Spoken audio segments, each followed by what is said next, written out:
Due to possible harmful extremist content, parental discretion is advised. Hello and welcome to the Censorship Sucks Roundtable Radio Show. The views and opinions expressed on the show are not necessarily those of the station, its affiliates, or advertisers. The use of the show is only allowed with the express written permission of the producer and the host. So get ready for 2 hours of the Censorship Sucks Roundtable Radio Show starting right now. Hello, everyone, and welcome to the Censorship Sucks Roundtable Radio Show for May 13th, 2026, Wednesday night. And boy, is there a lot of stuff going on in the world. Barry, you're keeping up on it all?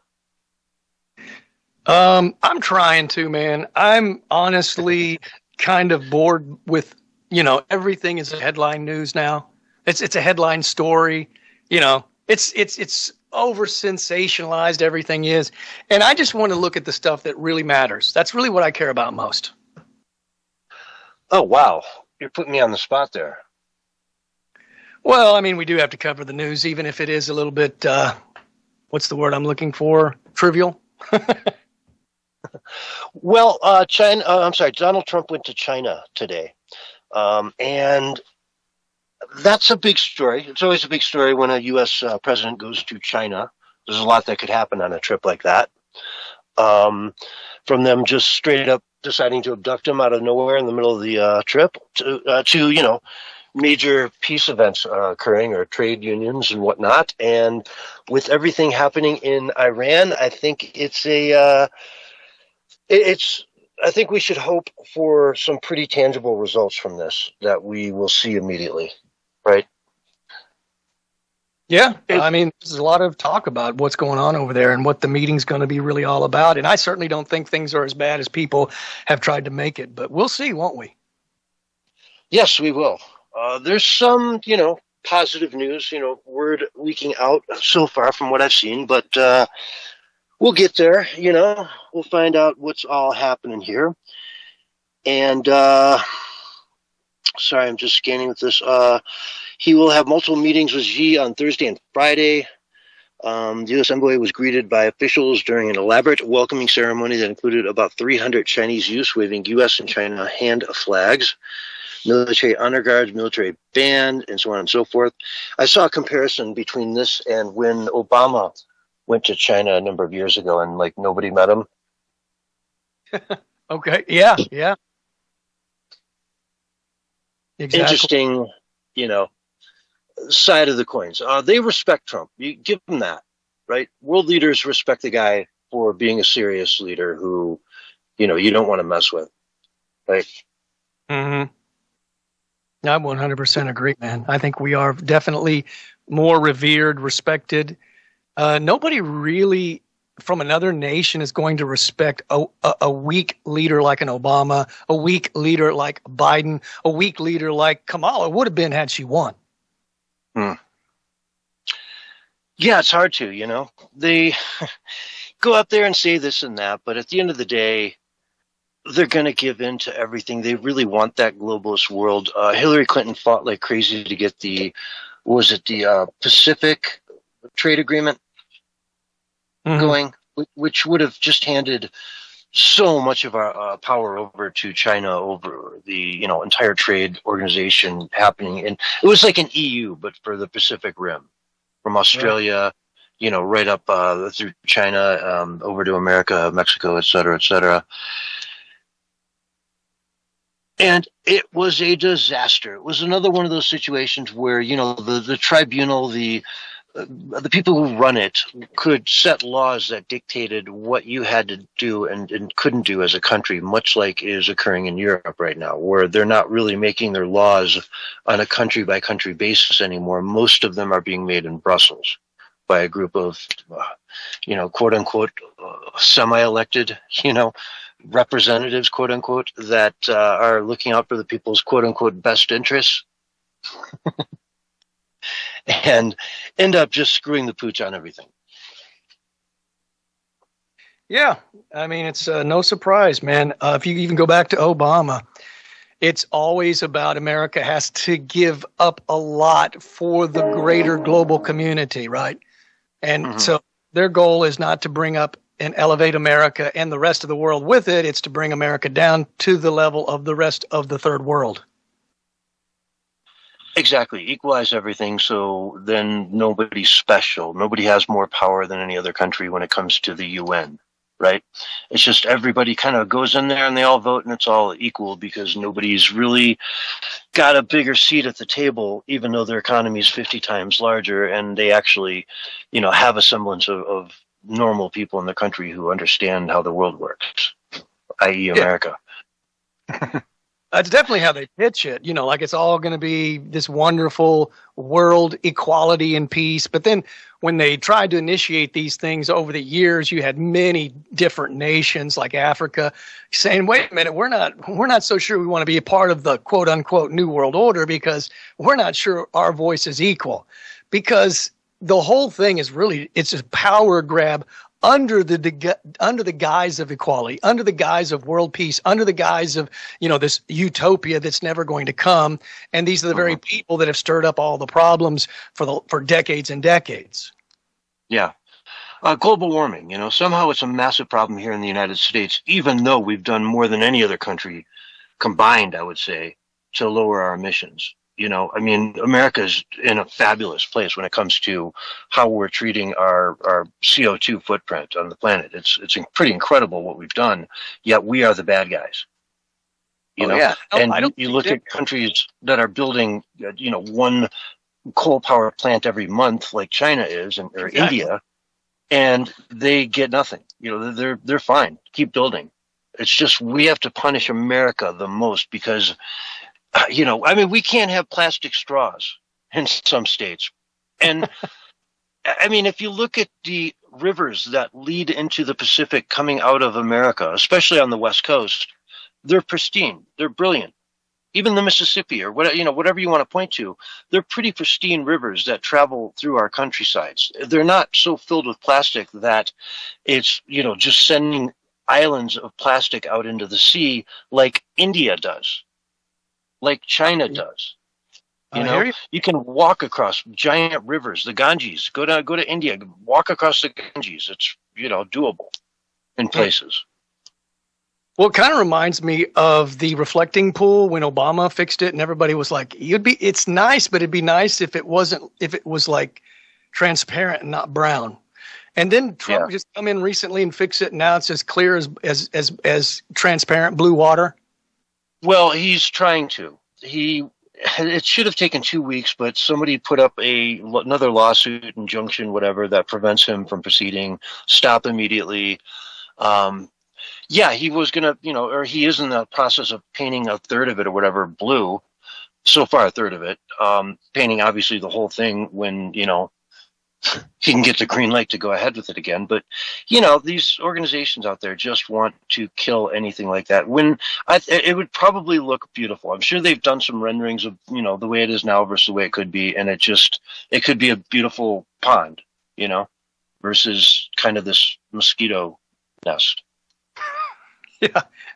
Yeah.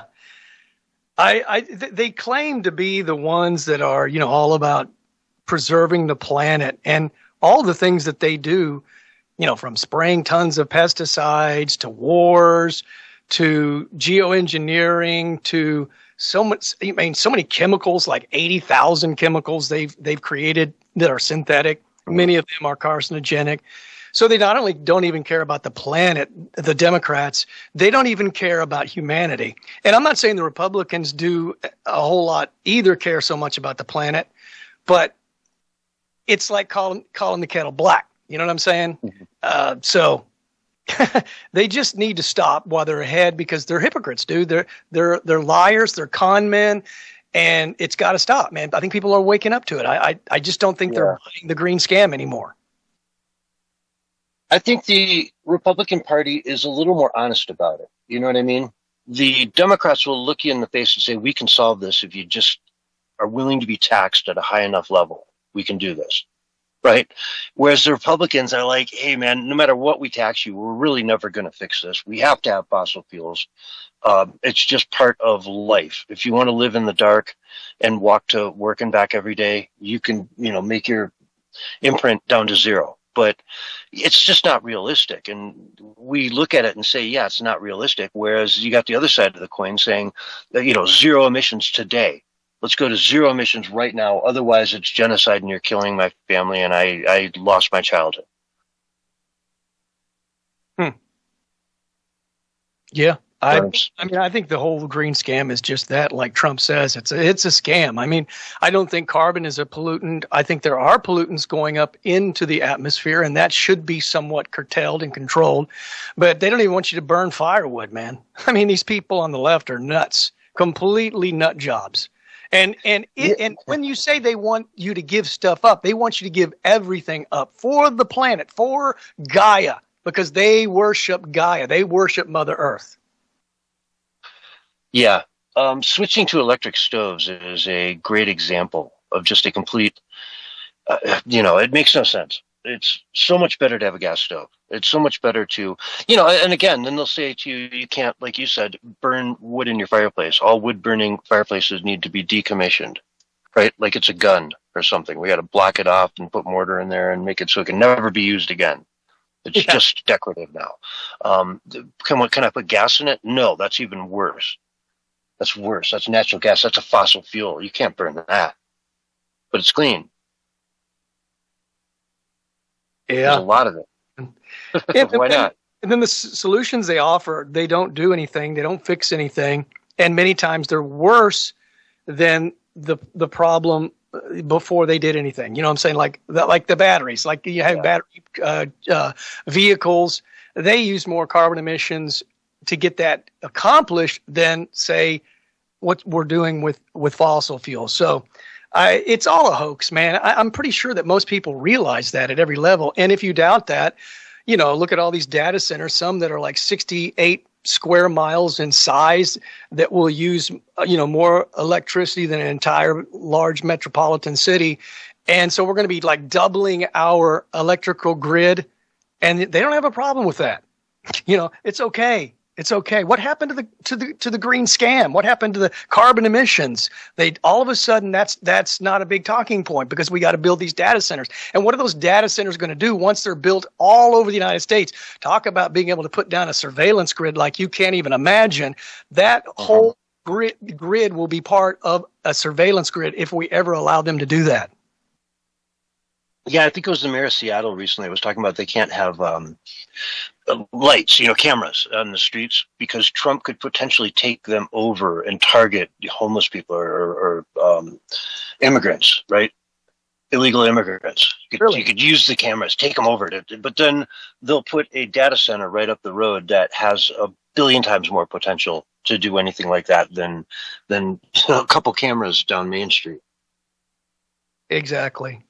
I think that they think that they've dumbed down the masses so dramatically that they have a short-term memory, and maybe some Americans do, but a lot of us, we don't forget stuff the stupid stuff they say. No, we enjoy it because we love to mock it. There's nothing better than to mock their stupidity and their ignorance.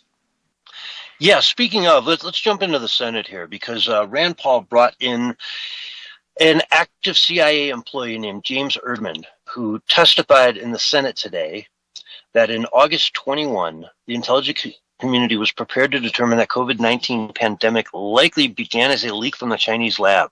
But days later, Dr. Anthony Fauci injected himself into the conversations and the discussions and all of it and changed it so that it became the Wuhan bat virus that came from the soup, the famous Wuhan bat soup.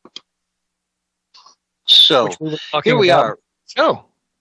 Running up against the statute of limitations for a lot of this stuff. And we've got them, man. We've got the testimony left and right. We've got all kinds of whistleblowers. We've got evidence. Fauci looks guilty to me. Where's the trials? Where is it? What's going on here? Well, we may have those sealed indictments. I forget the state. I could bring it up after the break. And there are two high-ranking people that have been indicted. That was something we talked about a couple of weeks ago. And we don't know who they are, but it's widely believed one of the people is Fauci. So maybe that's why he wasn't indicted just the other day, which was the last day you could have indicted him, right? Because the statute of limitations runs out. So, and then also Peter Daszak, I think, was the other person that they're assuming, and this is just alleged, of course, and assumption. It's not a fact yet, but they will unseal it at some point in time. And I would imagine it would be at a very, crucial and critical time when they do that. It'll be the timing, I think, is important. Yeah, it is. But this is one of those things where, James Comey, they went after him and dropped some indictments on him. There might be something associated with all this and involved with him as well, right? Who knows? It's wide open territory to speculate on how many of these people were involved with this big of a scam foisted on the American people, to turn this around. And now they've got this, the hantavirus? Yeah. That is the next big thing everyone should lock down immediately. Yeah. It's funny. I think it was last week you were joking around we both were joking around about The Simpsons sort of predicting the future. And turns out they episode on hantavirus too. Oh, sure. Yeah. Hantavirus has always been out there. Isn't that what was the actor that recently passed away and his wife, I think, died as well with him in the same house in New Mexico, and the hantavirus was blamed for that. Who is that? Gene Hackman. Gene Hackman. Yeah. Yeah. Hantavirus is a thing. Yeah. And I think you're right. The Simpsons, I guess they've done enough episodes with all the different possible scenarios that eventually they're probably going to hit right every now and then, because it is astonishing. The things that kind of happen after the fact, sometimes 10 years later or even more. I mean, how long has The Simpsons been going on? Is it in syndication now, or do they still have fresh episodes? I don't know. I haven't never heard of them being canceled, though. You'd think if they canceled The Simpsons, it would be it'd take a year to do it. You know what I mean? There'd be protests. Yeah, it'd be everywhere for a year and a half. It'd be the biggest event in the world for them to do the last episode of The Simpsons. But we'll see. It is what it is. Those guys are funny, and they've done so many episodes that just go out there on a limb that they've ended up predicting a lot of things. How many of them were like CIA plants, and how many were just coincidence? Probably a good mix of the both. To be fair. Mm-hmm. Get a call from someone in the CIA and says, "Hey, it'd be funny if you did an episode like this where so-and-so is the antagonist and hantavirus takes everyone down, and date it 2026. How's that sound?" Yeah, I mean, the CIA does work with Hollywood. And with the script as part of it. Not just the script, but they also help them. If they're playing a part in the actual script, they'll work with them even more so to help them get the equipment. Because you can't just be getting military tanks and all kinds of equipment easily. But if you have their help and you're willing to maybe punch in a little bit of propaganda, then you get a little bit of free extras, and it makes your movie that much more realistic. You don't have to do it all with animation or 3D. Yeah, there's some interesting examples of that out there that I've seen documented in the past where certain movies just weren't touting the government line, and so they really got no help. And if they did, it was at exorbitant prices. Whereas others, like the new Top Gun movie, was just, they're like, "Oh, you're doing a sequel? Yeah, what do you want? Come on down. We'll just give you jets, everything. You want an aircraft carrier for a week? You got it." Mm-hmm. And it depends on who's president too, right? If it's a Biden, then it can't be too pro-America, right? It's going to be more China. But if it's Trump's presidency, they're going to be like, "Oh yeah, as long as it's pro-America," which I'm all for, man. Well, I mean, that first Top Gun movie put Navy enlistment through the roof. It was just it was like the best advertising they could ever have. Yeah. I imagine Mark probably pictured himself like Iceman before he signed up for the Navy. Yeah, I was in the Air Force. Air Force. Why do I always think you're in the Navy? I don't know. Dog? That's jackets in the Navy, not me. I think of the Navy with more airplanes kind of thing. So when I think of the Air Force, I go to Navy. Sorry, I was around bombers and missiles more than jet fighters. Well, remember the movie Red Dawn with Patrick Swayze? Yeah, sure. When the remake came out, and I believe it was under a Democrat president at the time, they made them change the bad guys from China to somebody else.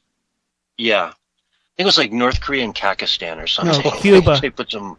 Cuba, Russia, and China. 3 of them came in. And now we're finding out how more and more people that are Democrats are aligned with China. We've been saying that for the longest time. There was that one congressman that was actually, he admitted to being a spy for China. Oh, yeah. Swalwell. No, there's a new guy, another guy just came out, man. Guilty. Well, he was banging Fang. And then you've got the mayor of Arcadia in California who just, quit her job and is in all kinds of trouble for being a Chinese spy. It may have been a mayor. It might have been a mayor, but the person admitted to being a Chinese spy. So how many Chinese spies do we have? Of how many American traitors that are Chinese spies do we have in America? And if anybody needs to be deported, it's them. But I think they should be tried and indicted and arrested before being deported.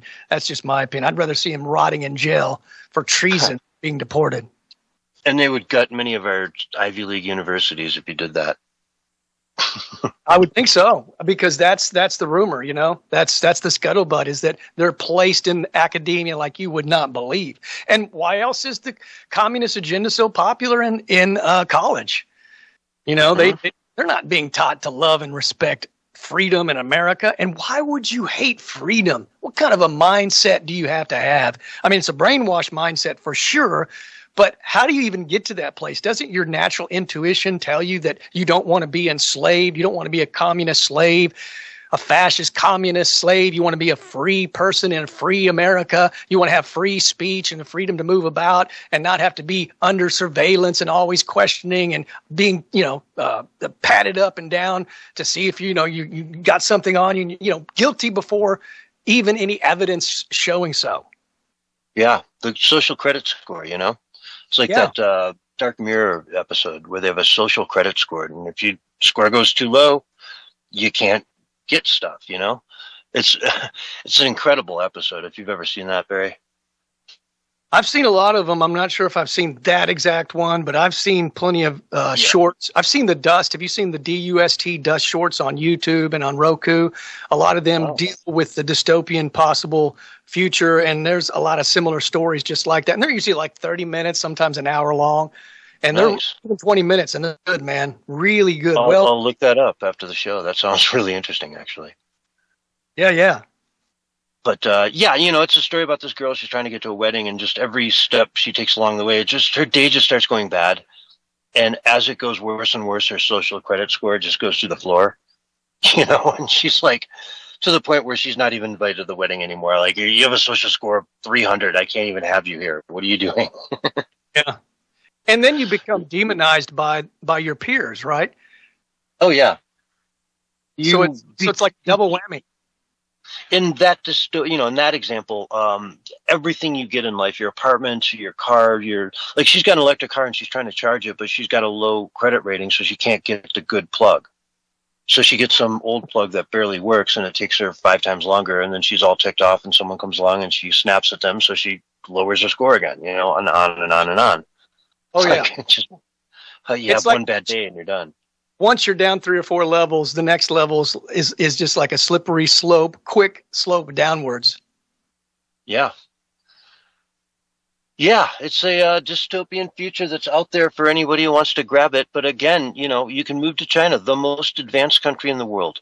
You go to some of the big Class A cities, the Tier 1 cities, I think they call them, in China, and, you're going to be blown away by many, many things. It's not like America. You don't even think you're on Earth anymore. It's really, but it comes with a lot of that dystopia, the fact that they displaced so many millions of people, just pick them up and move them into these towers and force them into different lifestyles that they may have never chosen if they were given the opportunity, all kinds of things like that. You can't really, to a large degree, under communism, dictate your own future.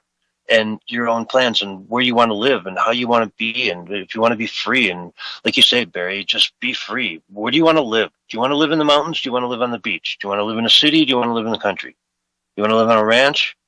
You know, make your life what you want it to be in America.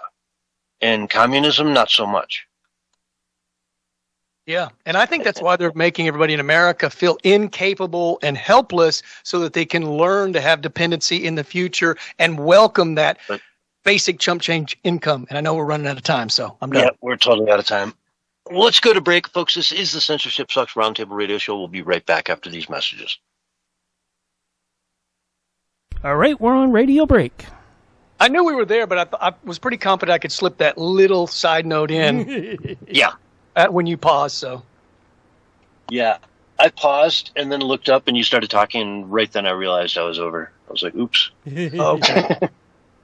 But it was only like 3 seconds, so nothing in the world. Yeah, we're good. I let Brent go like way over last week. Yeah, I'm going to go grab some water. What, we got 3 minutes? Something like that. We got about 4. Okay. Go quick.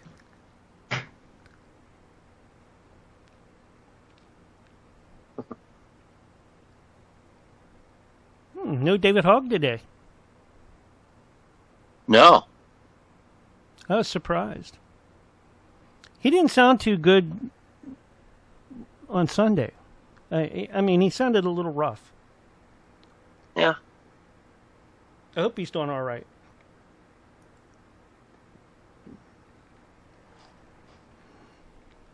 Well, he hasn't been able to do the show in a couple of years, really. Yeah. A year now. Yeah. So he's that's a good test, you know. I mean, I think he enjoyed that about as much as anything he did. Yeah. If he could do it, he would.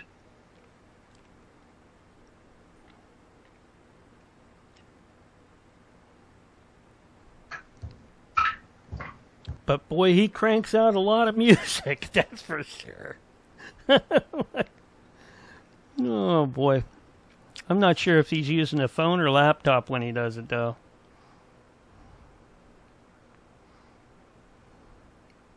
Comes up with some really good ones.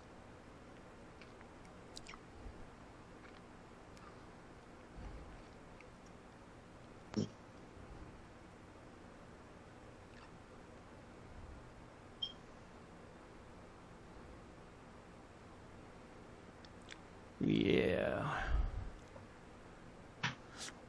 Been really nice the last couple days here. Hope it stays nice over the weekend, which no, since Victoria will be here, it probably won't be. You know, it usually rains when I have her. I don't know why, or the weather gets all messy. Right. But you know, that just means she gets to stay closer to me. My flag is taking a beating right now. Your flag? Yeah. It's really windy, so it's knocking it all over the place, and I need to move its location so it's like on some fresh wood where it hasn't been in it. You know, the same screw holes for 3 years getting rained in. I just got to move it over. I bought a purse today. Oh, you did? Good for you. Is it pretty? It's very pretty. Has a dog on it. Oh, that's so cute. You should put a dog in your purse that has a dog on the purse. Yeah. That would be so cute. A teacup. It's one of those shoulder straps. It's gonna be very wonderful. I'm gonna love sporting that thing around.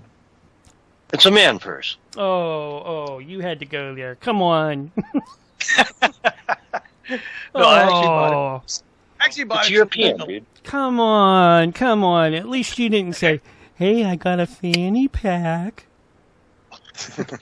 But all those gangster rappers, they carry those purses around, right? They got their Gucci purses, and what's the one? Will Smith's son, Jaden Smith. He's got that giant. It looks like a birdhouse that he carries around. Yeah. Okay. Anyways, Just advertising your 30 seconds, fellas. I just wanted to let you know I bought a purse today. I didn't say why. I just, I thought it was important, man. I thought it was newsworthy. All right, well, you say it's newsworthy. It's newsworthy. Why you always gotta be giving me a hard time, man?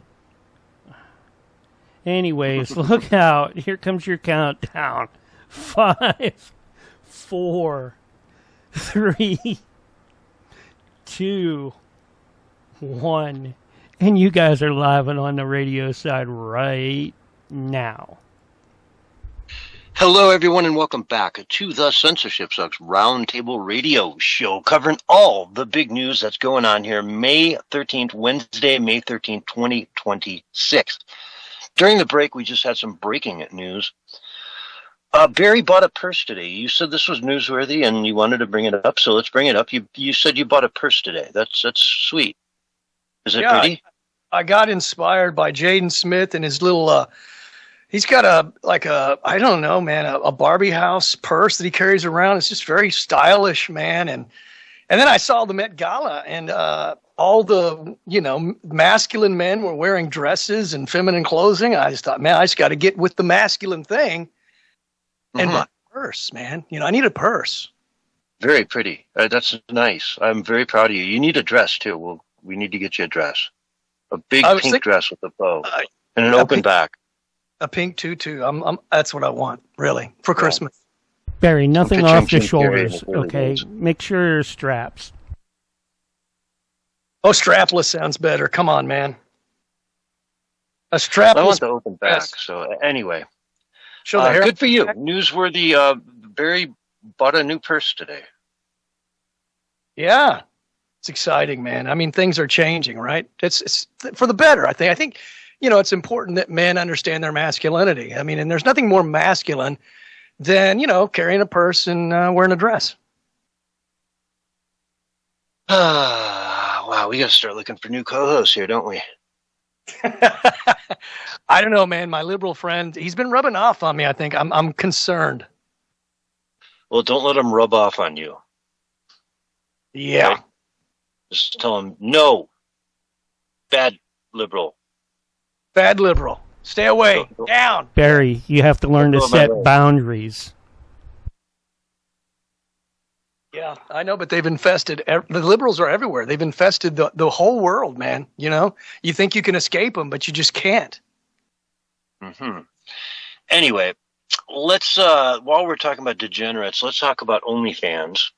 And many of the models there have been trashing actress Sydney Sweeney and her Euphoria character. They're accusing Sam Levinson of degrading her with explicit sex scenes. So he's the director or the creator.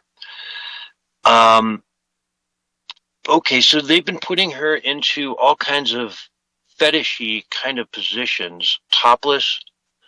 They had her spread-eagled on a couch in diapers with her feet up in the air. And Euphoria, have you seen this, Barry? I've never seen it, but I have read the articles in Breitbart about it. Yeah, that's what I'm looking at right now. I've not seen this either, but I think in my investigative capacity, I'm going to have to watch this series just to see how bad this is. I mean, it's just not my thing. I'm a Field and Stream kind of guy. I could care less about Euphoria. Or what's it called? Utopia? Euphoria. Okay. Euphoria. Yeah. Huh. Well, she's kind of hot. I think she's an attractive woman. I don't deny that. Mm-hmm. Here's a quote from one of the critics of hers, that this show has literally turned into all different types of Sydney Sweeney porn. Just all different types of sexual situations Sydney Sweeney could possibly be in. It's blanking gross. So yeah, I'm going to check that out for you guys. Please don't do this on your own. I'm an expert. But yeah, next week I'll have an update for you guys on the Sydney Sweeney Euphoria situation and how degenerate it truly is. Well, what I don't understand is, I mean, I can understand where maybe the population would be like, this is kind of inappropriate. I mean, but then of course you just don't watch it if you feel that way.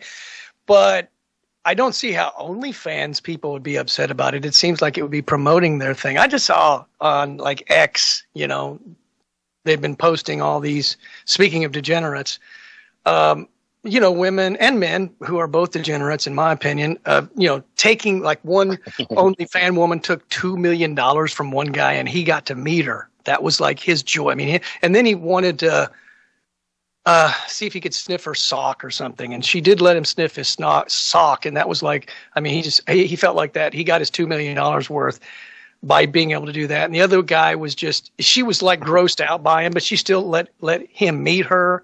And it's just like, you're going to spend $2 million on somebody that really hates you and just loves their money, and they're making fun of you. You're a worthless man. You are not a man at all. Get a real woman, get a real wife, get a real family, get a real life, get a real job.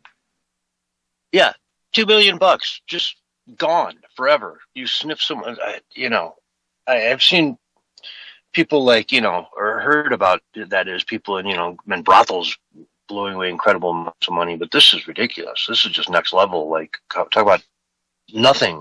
You spent half the money in the world and you nothing to show for it the next day, except for maybe a case of herpes on your nose. Well, a lot of times the man is married as well on top of it, and I don't know what the wife thinks about that, but I would imagine she's not happy about it. I don't know. Maybe she's happy about it. Maybe she's a Holly weirdo. They have what they call open relationships. So, that's what feeds their relationship. They believe that's what keeps it healthy is, having multiple partners. Yeah. Well, speaking of multiple partners and Holly weird, we've got a campaign going on for the governor of California. And we've also got the mayor of Los Angeles going on, two hotly contested races. And Xavier Becerra was on with Morning News 5, KTLA. And let's just play a clip of this. This is hysterical. By the way, this is a profile piece. This is not a gotcha piece, right? Well, look, I think these questions are fair. It's in order to learn about you as a candidate. So it's about the profile. I don't know how you define profile, but I'd like to begin the interview. The way I describe profile is you talk about all the things that I've done, things I want to do, and along with some tough questions. But not only tough questions. Yikes. A profile. In other words, you're not going to ask me any hard questions, right? Exactly. This is the kind of thing that is just unsaid when it comes to the Democratic media. The Democrat DNC party has the media wrapped around their little finger, and it's just unsaid that if you're going to interview a Democrat running for the governor of California, you're going to tone it down. You're not going to ask anything tough. You're just going to ease into it and make it a fluff piece because he's on your team. But, this is getting a little cutthroat out there. This whole race is really, they're fighting tooth and nail for who's going to win it. And they've got a bunch of nut jobs. Really, just a bunch of nut jobs. The Katie Porter, are you kidding me? Folks, if you put Katie Porter into the office of governor of California, she's going to have ambitions for president that she's going to run in 2 years. She'll turn her back on California as fast as she can if she thinks she's got a chance to be the president. She'll use that as a springboard, and she will not give a crap about California or anything in it. Just let it keep going on the way it is. It's fine in her eyes. Why rock the boat? Don't rock the boat. Just let it go on autopilot and sit back and yell at your staff all day. So anyway, that's what they expect from the left of the media, and that's what they get. I mean, here he is just straight up saying this is a profile piece, right? No hard questions. So I don't know. It's funny stuff, man, watching this go down. Oh, yeah. Well, it's being exposed now to the whole world. The whole world sees it now, and the whole world knows that, this fraud is going on. They always ask the softball questions. That's why I'm such a big proponent of ambush journalism. I don't call it ambush journalism. That's what the mainstream calls it, but I just call it citizen journalism. And, of course, it's ambushing them because they're not going to sit down and have a real interview, because they're not going to be asked softball questions. They're going to be asked the hard questions. And then whenever they have somebody who's not a part of the establishment, the mainstream media asks the gotcha questions over and over. That's all they do to Trump, is they try to get some gotcha question to make him look bad. and it has nothing to do with what he's accomplishing, what he's done. It's just some stupid gotcha question that's not even a real gotcha question. It's easily answered, but they want to frame it as if, oh, look, we got him. No, you didn't get him. You're just a fake journalist. And so, yeah, ambush journalism, I'm all for it. Citizen journalism, go out there, man. When you're out on the street and you see some of these people, bring a mic, carry your phone with you, and start asking them questions. It works. It corners them, and they'll say the darndest things, man, when they're not being prepped beforehand. Oh, yeah, yeah. And on that note, we've got the next mayoral debate in Los Angeles for the mayor has been canceled. Yeah, it's crazy. Spencer Pratt pulled out first. He said he had a scheduling conflict, and then Bass announced, and whoever the third one is, the Indian lady. But it's not going to happen. Now, the first one was a very dominant display by Spencer Pratt. If you watched any of the clips from that, he really put people in their place on that one. And even the moderators, we were talking about how the press tries to get the gotcha questions. They tried to fact check him on calling her a liar about something. And it, of course, turned out later that he was correct. She was lying about such and such. And he said, "You're lying." And they said, "Hey, don't throw those kind of words around. You can't call people names." And liar? then he quickly said, "Well, she just said I was a liar." Which she didn't say you are a liar, but she was basically saying he was not telling the truth, which would mean he was lying. Yeah, I mean, that's a political debate. Somebody goes up, says something, the other guy says, "You're lying, this is why," and then they say, "No, you're lying, this is why," and it's back and forth, and we the people decide. It's not up to the moderator to pick one side that they can, butt up against and let them know that, oh, you're not allowed to call the other opponent a liar, even though they called you one 5 minutes ago. That is just blatant partisanship that we see so clearly when you're once you see it, you can't unsee it. I'm surprised they tried to charge him with a hate crime, right? Hate speech, right? You called the mayor a liar. That's hate speech.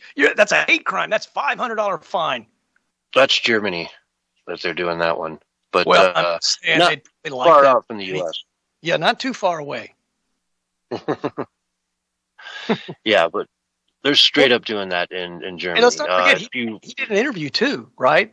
And it was supposed to be like an hour interview, and they chopped it down to like a 5-minute hit piece.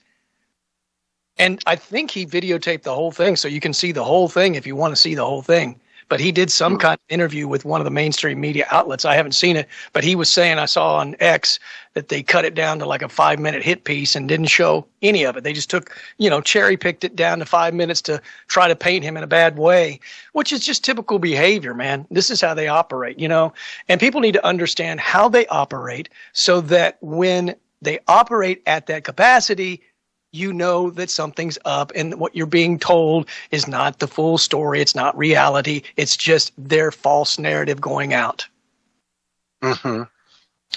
Yeah, it's wild stuff, man. That's why you always have to, record the whole thing on your own and then release that. Here's the, full interview, unedited.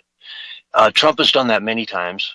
I think a 60 Minutes interview that he did was completely salvaged because they recorded it and released the whole unedited version where you could just see it was nonsense. The Kamala Harris one on 60 Minutes where she was asked about, I don't know, it was Israel or Iran or something during the election, and they just clipped it up so it sounded like she was very coherent when her actual answer was just the typical Kamala Harris word salad she's so famous for. The definition of time and the meaning of time. Yeah. Time. Passage of time. She's so, I don't know, she's like Yoda. She's just full of information. Yeah. We're going to see the moon with our own eyes today. Isn't that incredible? We've never done that before, to see the moon with your own eyes. I can look up and see the moon with my own eyes every night, Kamala. No, not like this. It can be special. I mean, do they pick people like her because, they know she'll be a yes woman? Or do they pick her because she actually is pretty stupid And they know that if she can somehow manage to win, like if they steal the election, it will be so demoralizing that will make people just capitulate and be, I quit, man. I mean, how can we fight this? I mean, look what they're doing. Yeah. They're putting the most, it's idiocracy, basically 2.0, but for real, not a movie. Well, they 100% did that with Biden, with Joe Biden. I mean, he was, again, pretty much handpicked, they sabotaged the primaries to make him the guy. When it looked like Bernie Sanders was going to run away with it, all of a sudden all kinds of chess pieces moved across the board. Bernie Sanders was blocked and Biden was inaugurated. He was chosen. He was picked and he won.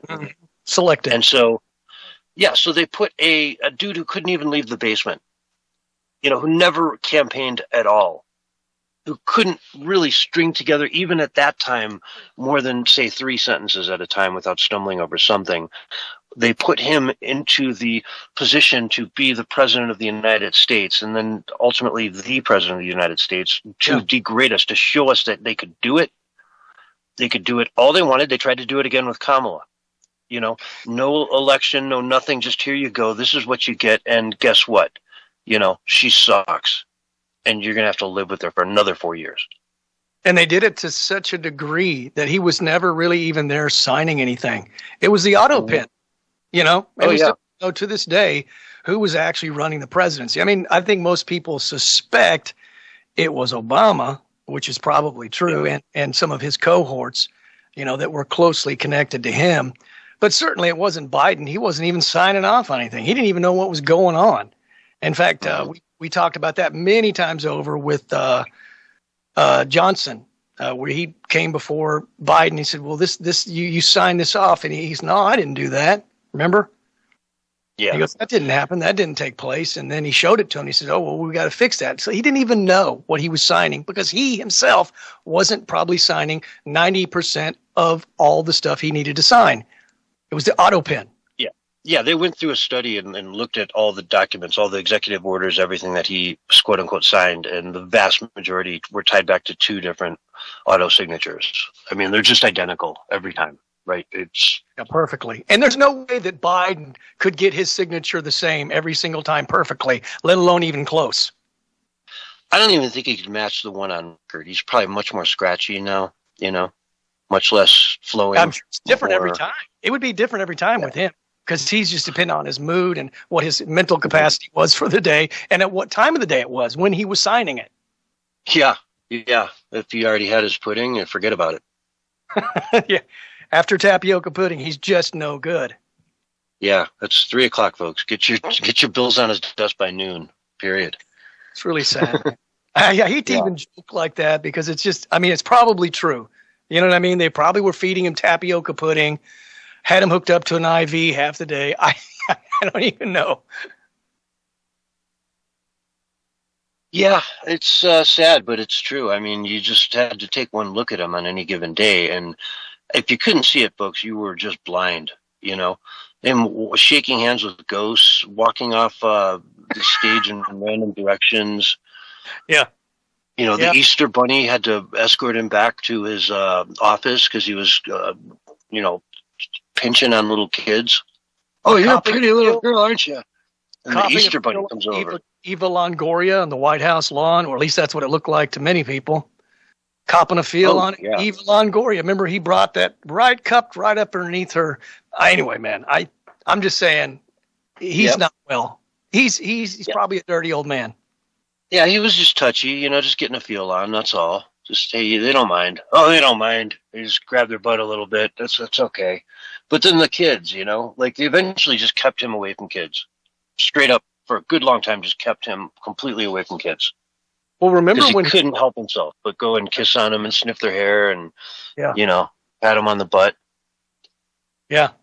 Well, remember early on, he said, because people were calling him out on him, saying it was inappropriate. The liberals were calling him out on it. And of course, we were already been calling him out on it for years, but they started saying it's not right for you to do that. You need to give the women their space. And so he said, I realize that things have changed. Times have changed. I'm going to change. I'm not going to do that anymore. But like you said, he could not resist. And then nobody held his feet to the fire on the left saying, hey, man, we told you to stop that. But he still kept getting up in people's space, sniffing their hair, doing strange and bizarre ththings that were inappropriate.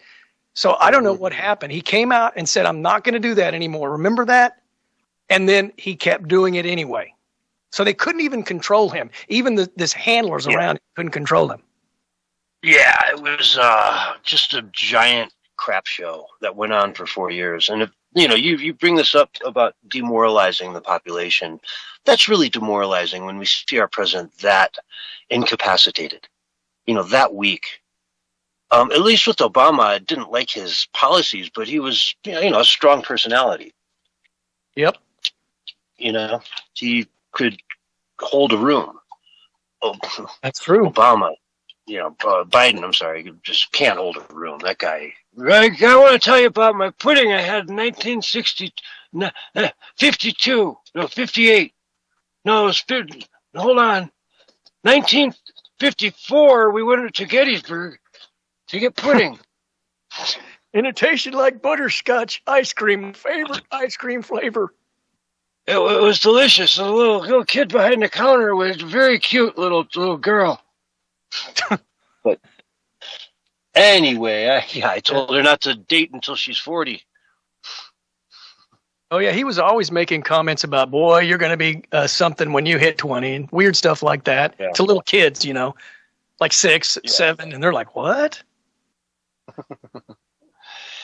Yeah, but he can see that inner beauty, as part of his being such a good guy. But I think anyway, one time he even said something like, I'll be too old for you, though.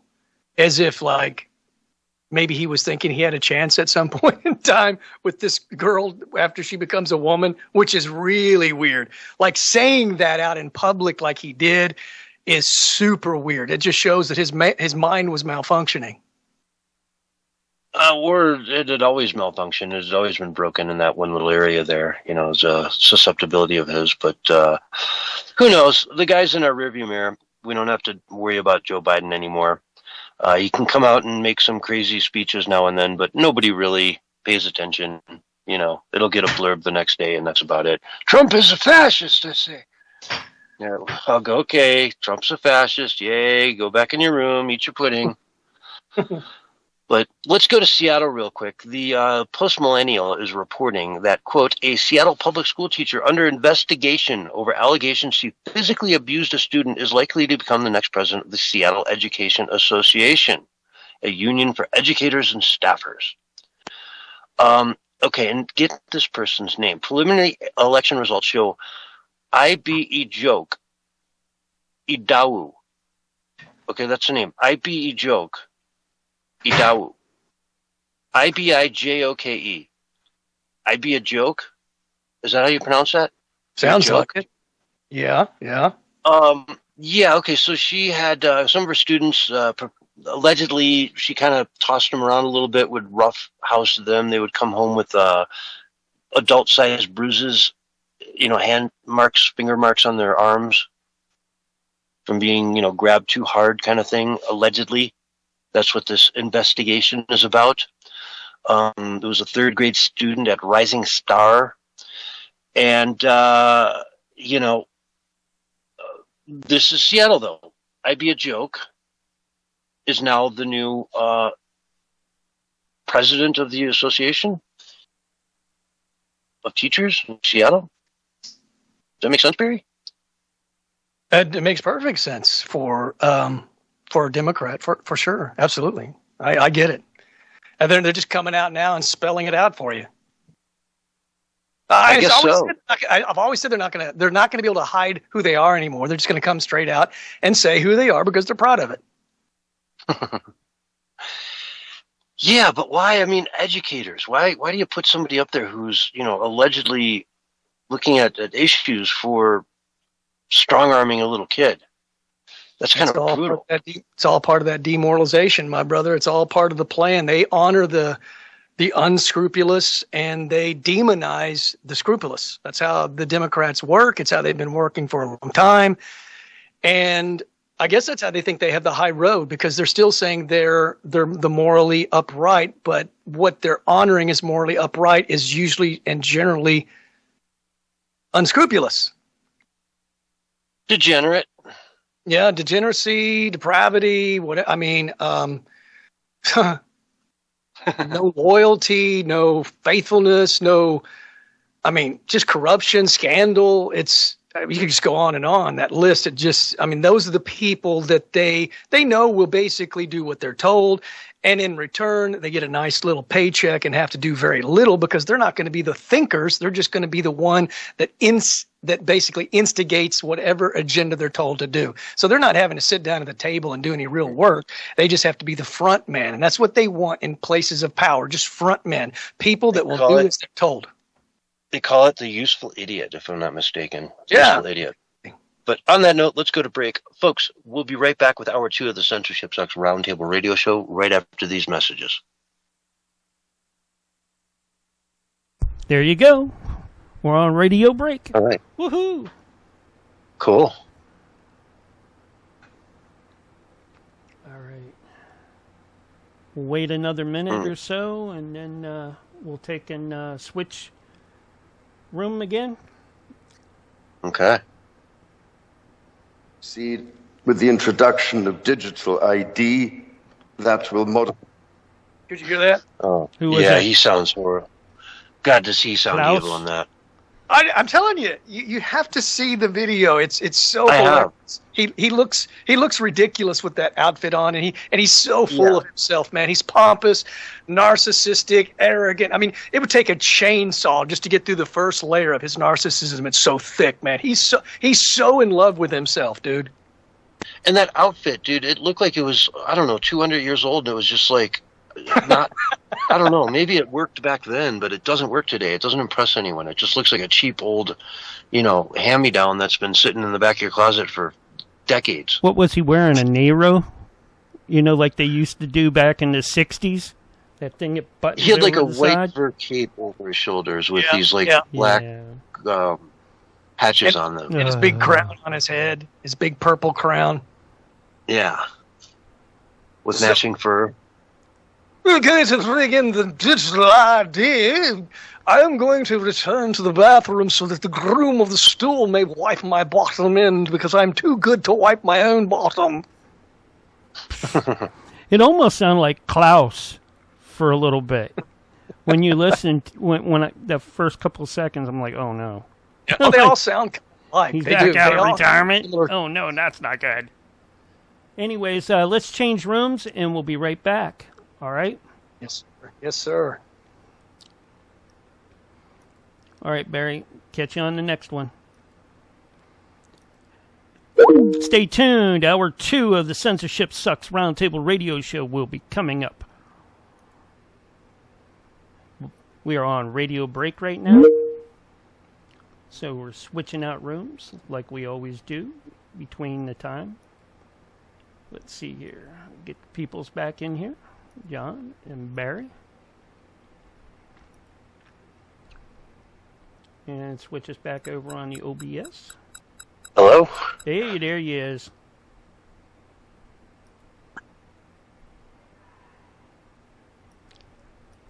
Just waiting. There he is. There's Barry. Welcome back, Barry. Welcome back, man. Oh, yeah. Yeah, not again. Yes, sir. Yes, sir. Ready to roll. Man, you crazy, man. Crazy. You crazy like what? Crazy like Kamala. I would not want to be married to her. Didn't her husband just recently cheat on her, or something happened? Kamala, her husband, didn't he cheat on her just recently? I don't know. I think that's been a while. Oh, okay. I could be wrong.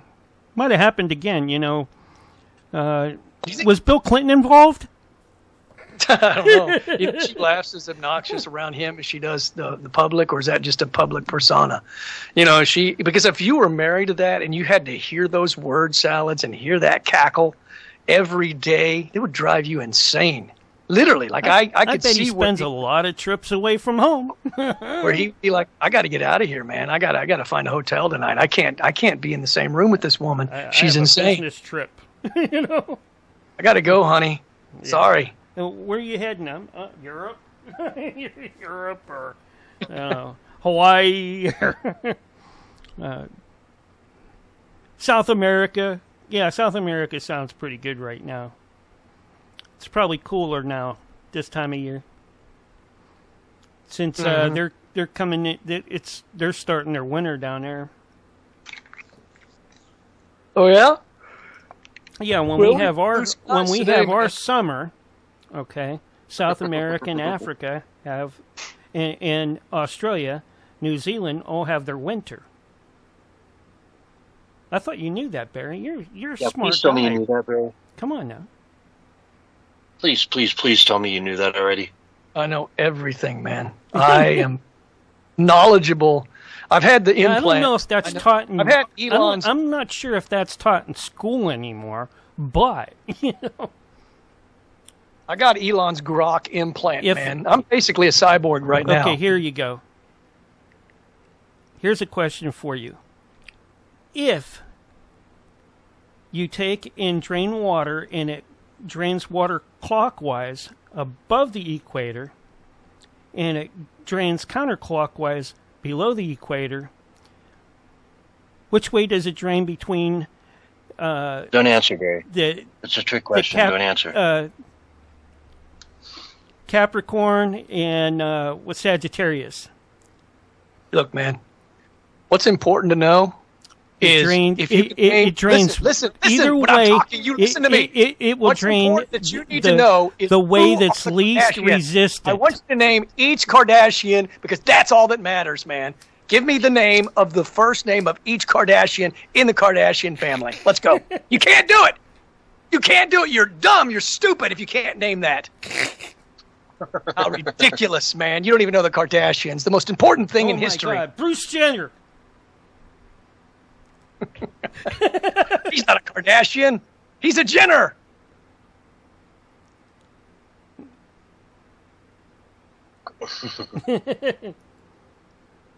Oh, my God. Poop culture. Thank you, Great Conspiracy, tonight for restreaming us. Appreciate you. Yeah, man. Thank you.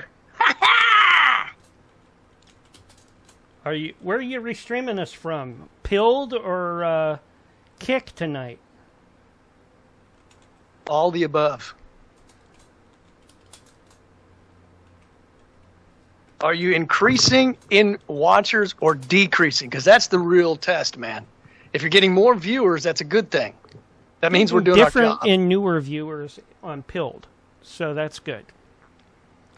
Because we're new there. Okay. We haven't even been there a month yet. So that's good. Right. I know they like my music because they come in and listen and comment. And more coming over to see what's going on with the talk radio stuff that I do. So that's good. There you go.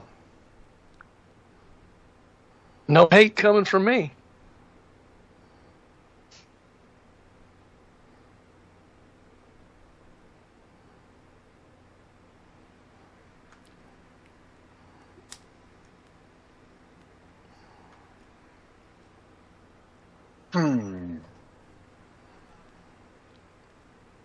What do we got coming in, man? I'm ready for the clip whenever you need it. Let's go to England next, man. All right, and then we can cover the Prince Charles as well. Kiyosama! No echo? Oh, man. What a letdown. Who was the creator? Oh, it was. I believe it was King Charles was the creator of Keir Starmer. He's the one that promoted him, remember? He's the one that pushed him into office. I don't recall that, but yeah. He came out of nowhere. I know that. I heard that he groomed him. Not sexually. At least I hope not. Yeah, well. But you never 30 know. seconds, fellas. King Charles, I should say. Formerly known as Prince Charles. Formerly known as just Prince. Okay. The king, formerly known as Prince. Before Prince was formerly known as Prince. Or, never mind. All or right, the sign. here's your countdown. 5, 4, 3, 2, 1. And you're back live and on the radio side right now.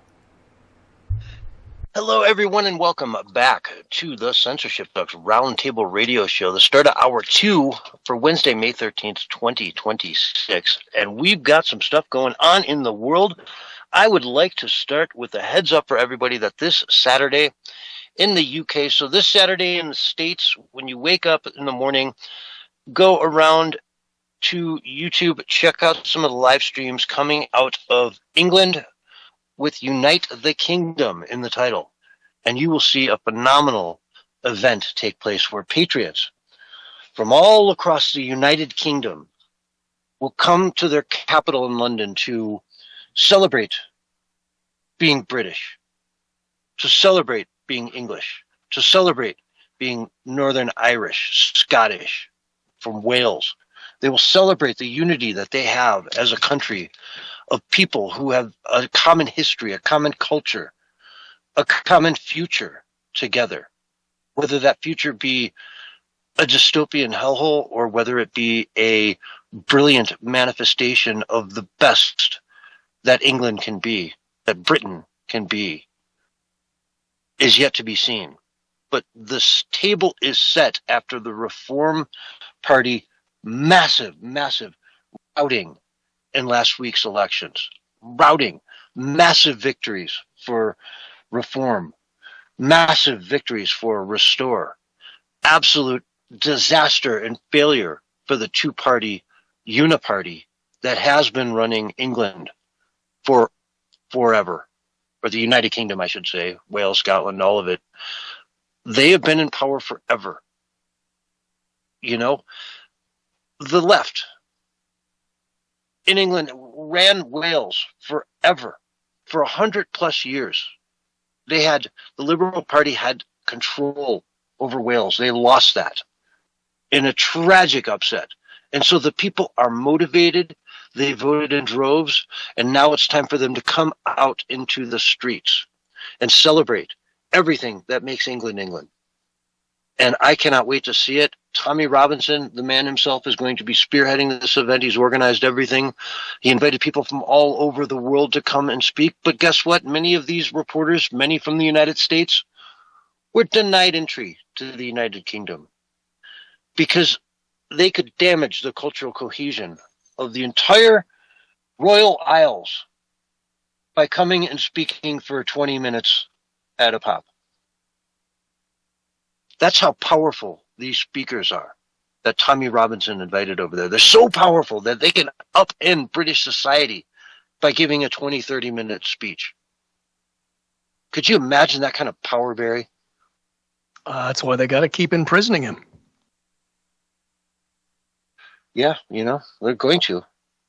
I think he's going to find his way to the United States in the next couple of years. I think he'll be forced out. And he loves it here, so why not? We'll welcome. I mean, he'd be a hero if he moved to the U.S. Well, he's doing some kind of a tour around the United States right now, or he was. I don't know. He was. Yeah. No, he's been back for a few weeks now, getting ready for this rally. You know, it's tomorrow. Well, it's not tomorrow. It's in like 3 days. So, yeah, back over in the UK doing his thing. But a lot of people, man, I've heard other YouTubers talking about how, you know, they were invited to like teleconference in if they wanted to. And they're like, can you guarantee that I'll be able to go to the United Kingdom again? And of course they couldn't guarantee that. You could just teleconference in there, speak for 20 minutes, and suddenly you're no longer welcome in the United Kingdom forever because you're concerned about rampant immigration, the absolute abuse from top to bottom of the refugee system that England has in place. That people come in, I'm a refugee. I'm a refugee. I lost my papers in the ocean and I have nothing to prove who I am. I'm just a refugee from wherever. Make up a country. It doesn't even matter. and they let you in. They give you a hotel room. They give you food. You can't work, but they'll give you food. They'll feed you, keep you happy, and you're now sitting around with a bunch of military-age men in a 5-star, 4-star hotel somewhere in the countryside, and you're bored out of your brain. So what do? You go find some women, right? Let's go meet some girls. I saw a bunch of young girls up the street at the school. They're prime age in my country. Let's go meet them, talk to them. Yeah, that's a problem. It's a problem. I think you make it too soft. I mean, let's just be honest. It's unfettered, unchecked, reckless, lawless, and just, completely out of control. Illegal immigration and refugees coming in with no checks and balances whatsoever. And of course, that's going to cause massive chaos. And they know that. They're very aware of that fact. And that's why they do it. They're looking for chaos. And they work best out of the chaos. And of course, the more chaos they have, the more restrictions they can put on the population. And but they're the ones causing it. That's the problem. There would be no problem if they were just simply abiding by the rule of law. But they don't do that because they want an angrier world, like Klaus Schwab talked about. I mean, you just got to hit home with it sometimes, man, because you're making it way too soft. These are diabolical characters. They don't believe in the rule of law. They want the chaos. And then you could say, well, how do you know that? Well, because they continue to let it happen after all the chaos has unfolded. That's a pretty good indicator there, don't you think? Yeah, and the people have voted time and time again against this stuff. They don't want it, yet they get it shoved down their throats ad nauseum to the point where you can't even walk down streets you used to, live in safely, and now they're just no-go zones. And that's happening all over the place. You look at all over Europe and, the subway systems, all this, it's so dangerous now.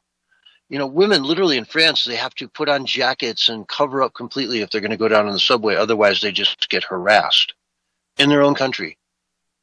Living by, it's France. Isn't that where all the beautiful women and all the chic, this and that come from? And they have to cover up to go outside. These beautiful women that are supposed to be the envy of the world, they have to cover up now because it's just not France anymore. As Donald Trump famously said, France isn't France anymore. But think about it. It's perfect. It's a perfect plan. What do you think all those DARPA type robots are going to be used for? Policing the streets in concordance with all of the lights above that have cameras everywhere. Everything and everybody will be tracked, traced, and surveilled, and they'll have the AI police force out there. And so they want to create as much chaos as they possibly can, and then they can justify bringing in all these things, and people go, yes, we want it. Just stop all the violence, stop all the people raping all the kids. We want it to end. Well, we can, but we're going to have to strip you of all your rights. You're going to have no more freedoms. We're going to have a surveillance state and a police state, but it's okay because finally there will be peace. But none of it would have happened had they not done it all on purpose. Yeah, and you have a clip from the king, formerly known as Prince, who I like to call King Chucky, right? King Chucky. Okay, like the doll. Yeah, is that going to stick? That can stick, right? King Chucky. Yeah, we'll just dye his hair red. He's woke, so he probably likes red hair. Oh, he's ginger. He's always been ginger. Sure, absolutely. Yeah, that's where he gets that fire and that passion from. So where's this clip? This is from his address to the country the other day, King Charles.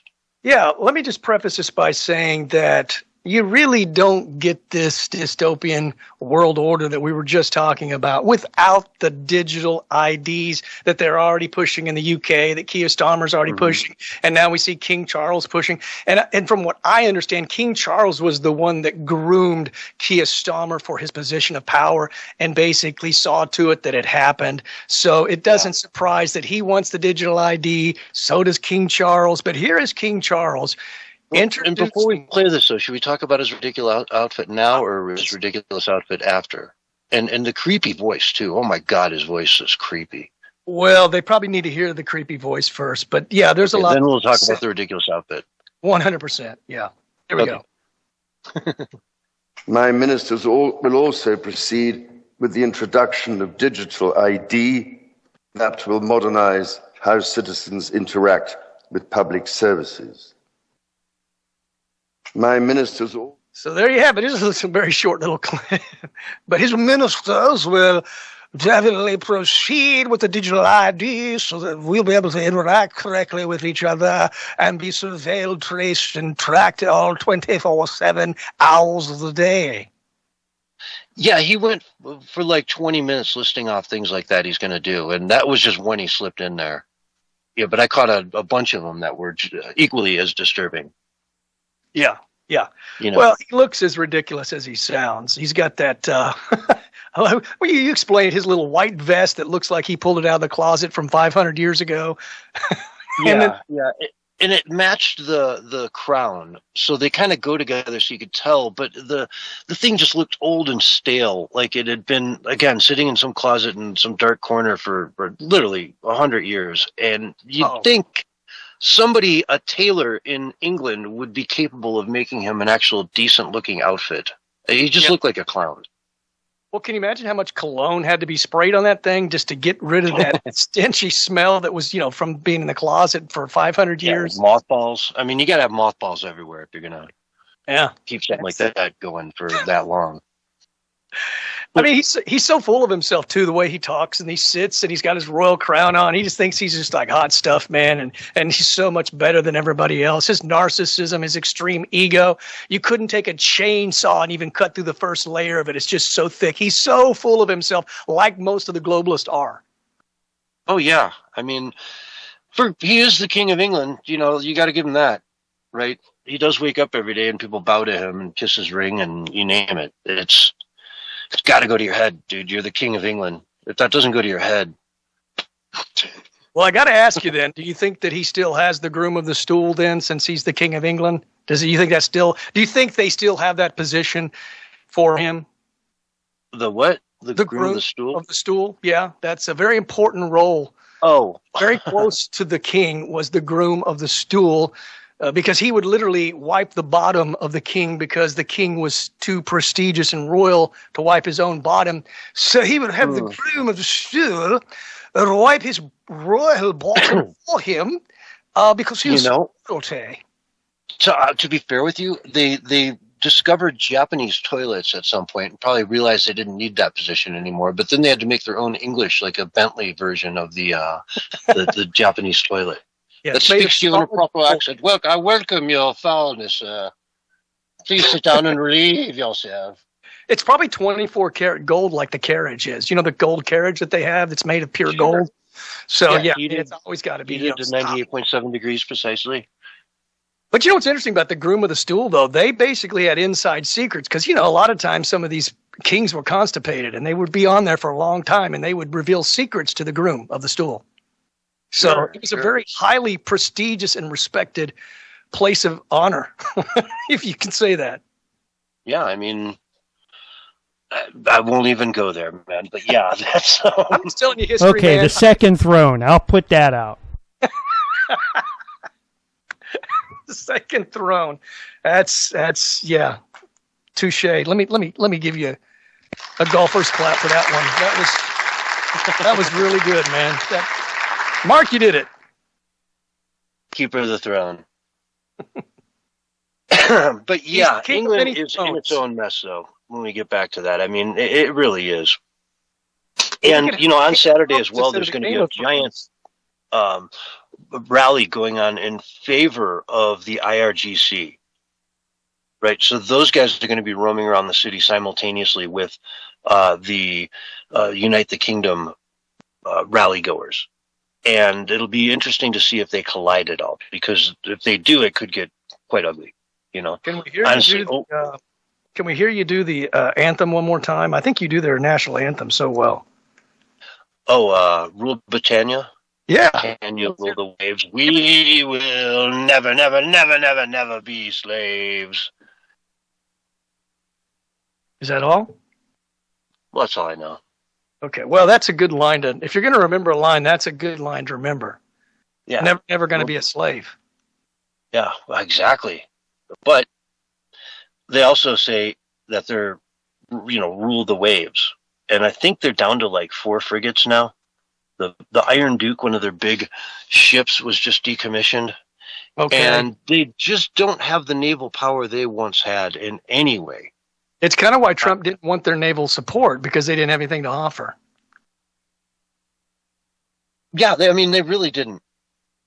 Realistically, even the one that they were limping over in that direction needed to stop in Italy or something to get refitted. And yeah, it's going to take 2 months to get you there. So yeah, that's not really kinetic warfare when you take 2 months to get to the Middle East. Yeah, did you see Trump's speech that he gave with, let's see, who was it with? A couple of people. One of the guys in the Navy, and then I'm trying to think who the other person was. But anyway, they had pictures and diagrams of all the new tankers that we're building, and we're going to have the best and the greatest, the most beautiful of all tankers in the world, unlike anything. One of them is going to be like extremely bigger than anything that's even out there. And we're really bringing up our military to a level that I think is going to be just, no one's going to even be able to come close to what we have. Yeah, I want to see an aircraft carrier that like gets up on hydrofoils and can do like 60 miles an hour. Well, he said it's going to have missiles on it, but also guns. He said we can do a lot of damage with guns. I don't know what that means. I thought of the Matrix when he said that. I need guns, lots of guns. Yeah, and that's a good thing that they're doing, to just build that up as much as possible. Keep it strong. It's so easy, when the pendulum goes back when you get a Democrat in office, for them to just start decommissioning all that stuff and tearing it down. But if you've got recent, strong, investments in it with sparkling brand new ships that are ready to go, then that's a good thing. They can't decommission brand new ships. I mean, they could. If anything Trump does is on the table to be undone. Yeah. Right? I was going to say, don't ever say never, because once the Democrats ever take back, they'll kill anything good. Yeah, like, Trump built that warship. Let's drive it over the Mariana Trench and sink it to the bottom. It's the best and most powerful in the entire world, and it makes us look stronger than ever. We got to get rid of that. We got to appear weak. Mm-hmm. Yeah, it's interesting to see us moving our bases overseas, strategically shifting them around, exiting Germany, putting much more of an emphasis on Poland, and various other moves that we're doing across Europe that are signaling a solid response to the lack of any help that they've given us. Was it Spain and France denied us air rights to fly over them during this operation? You can't fly over Spain. Spain's right in the way. You know what I mean? They really, the other nations don't really submit to Trump or even cooperate with Trump on a what do you want to call it? Joint venture, unless, of course, he threatens them in some way, like, well, I'm going to put a 25% tax on all your wines or something like that. And then they're like, oh, well, I think we can do it then after all. Not the wine. You cannot touch the wine. We must capitulate. Yeah, well, he's always pulling those deals out. It's like, well, okay, if you won't cooperate nicely, we can do this the hard way. But why would you want to do that? I thought we were allies. I thought we were teammates. We always come to your aid when you need it, but you don't seem to come to ours unless we, kind of make it happen, if you know what I mean. Yeah, and let's face it. Europe in general looks down on us much the way we do with them, but for real reasons. They look down on us for, they think it's a crime-ridden country and it's all, it's too dangerous. And if you go outside, you're going to get shot. And that's the inner cities, folks. If you come to America and you go to the cities, you're going to see a much different version of America than you get out in the countryside when you get out into the real America. Cities are great. If you're going to go see a couple places in America and you want to put New York on that list, go for it. If you want to put LA on that list, I don't know. You're not going to be that impressed. I'd much rather see you go to San Diego or Santa Barbara than LA. To get that California experience and avoid San Francisco at all costs. But I digress. You get my point, though. But if you get out into the country, you see a side of America that's incredibly safe, that you don't think anything about walking on the street. And if the guy next to you is armed and he's got a gun on his hip, you just feel that much safer, because that's a good guy with a gun, that if anything goes down, you're going to give him one look. He's going to say, gotcha, and the bad guy's gone. Yep. So that's the real America. So they can look down on us all they want, but we look down on them, man. They're giving away their country. They're giving away their freedoms. They're losing their cultures. I mean, it's not happening all at once. I'm sure, London has its good sides. I'm sure if I took a vacation there and met up with some friends and I got a real catered tour of the city, they probably wouldn't show me anything other than the best of the, side of the city. And I'd walk away going, wow, London's pretty amazing. I'm sure. Right. But if I also went to some of the other sides of town and looked around, I'd say, holy cow, this place is in trouble. But anyway, folks, on that note, we're going to go to break. We'll be right back after these messages.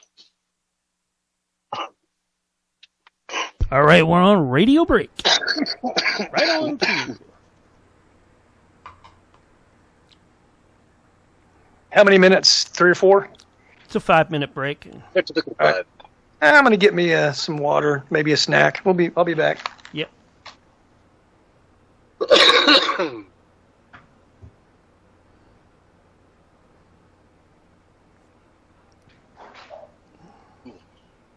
In 3, 2.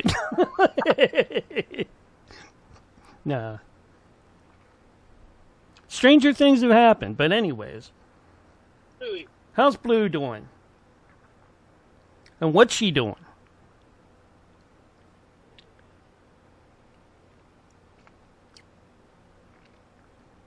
I guess he had to go out and talk to that person. They finally came.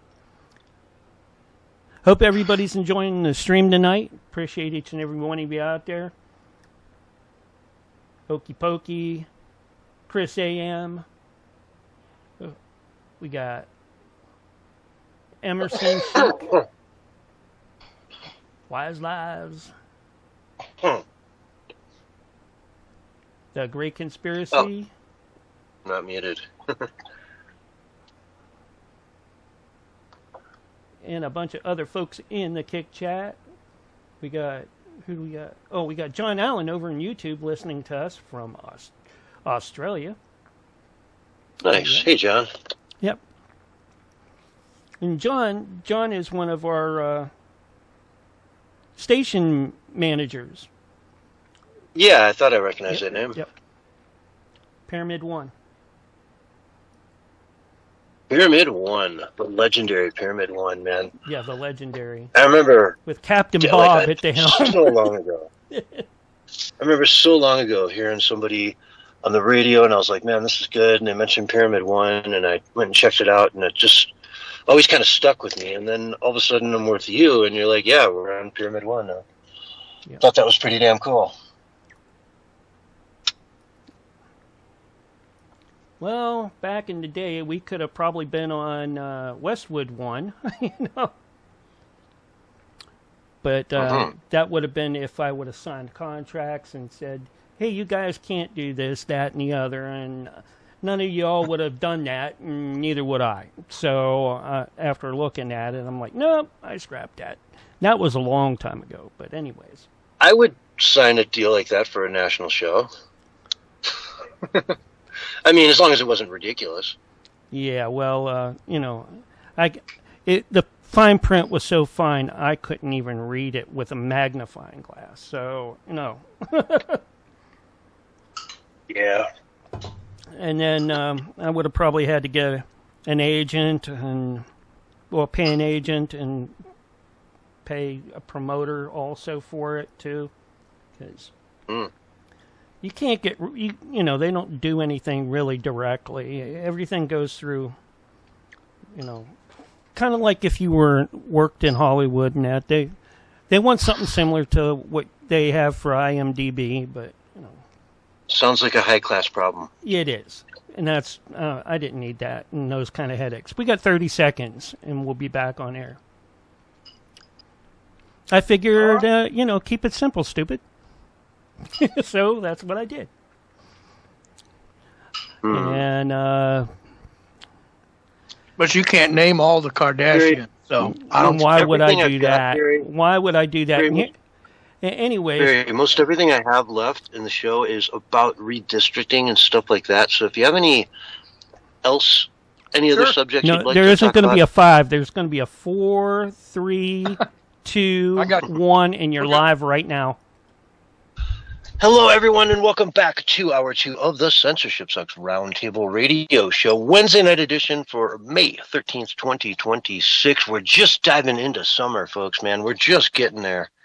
And I can't wait, personally. I love me some good weather. I mean, I get it most of the year round due to my lifestyle, but I love a real genuine summer up here in the mountains with the fresh air and all the beauty it pertains. And Barry, are you looking forward to the summer as well? I know you are.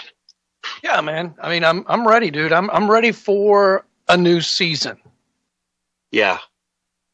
You got your pickleball, man. You need those like evening games when it's like 90 degrees out, everyone's hot and, I've working been through it inside for the whole time, and like 2 weeks ago I played outside for the first time because we decided to go outside because it was nice. And man, I way prefer playing outside, so I'm probably going to get a second day of the week where I play, and I'll be playing outside on those because it's just too much fun. I play better, I think, outside too because the surface is not so unpredictable. You play inside, sometimes the surfaces aren't right, and so you get all these crazy spins with the plastic ball.